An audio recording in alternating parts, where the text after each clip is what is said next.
Woj with us here. You see the tweets. Now we got the guy with the thumbs ready to talk about it. How would you describe the conversations as of today between Magic and the Lakers and Dell Demps and the Pelicans? Well, they're certainly ongoing, Kevin, and they talked twice this morning, and the Lakers, as you detailed, they've now put their key young players in the deal. I'm told 2 first-round picks are in the offer now.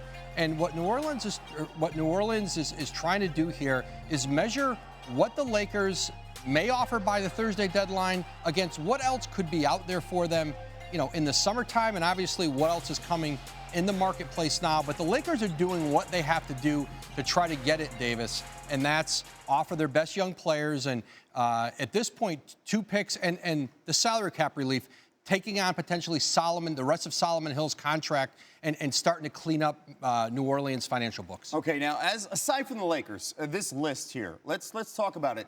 The Knicks, the Bucks, and the Clippers, how do they fit in these conversations this week? Well, the Knicks made an offer to the Pelicans for Davis, and they offered Kristaps Porzingis as a centerpiece of their package.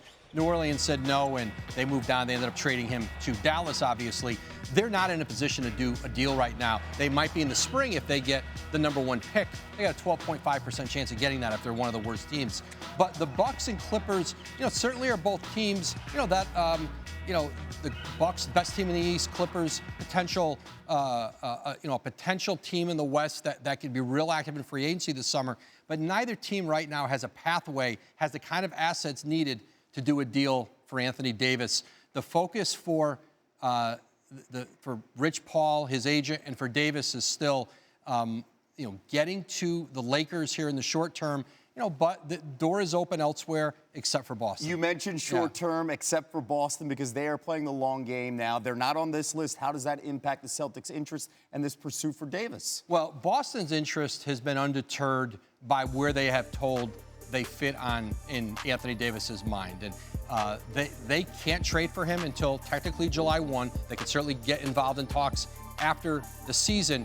And Boston's focus, listen, they want to pair Anthony Davis with Kyrie Irving. And even if Kyrie Irving wasn't going to be in Boston, if it came to that, they still want to trade for Anthony Davis. But if the Pelicans do a deal with the Lakers or somebody else between now and Thursday, Boston may not get to the plate on it. All right, the Celtics, again, unable to make a trade until July 1st as long as Kyrie Irving is on the team's roster. Woj, thank you so much. And then there's this. It's only a matter of time to the drama with a LeVar Ball quote. He talked to Ohm Youngmisuk about a potential trade involving his son, and he said, "We want to be in L.A., but if he's traded, I don't want Lonzo in New Orleans.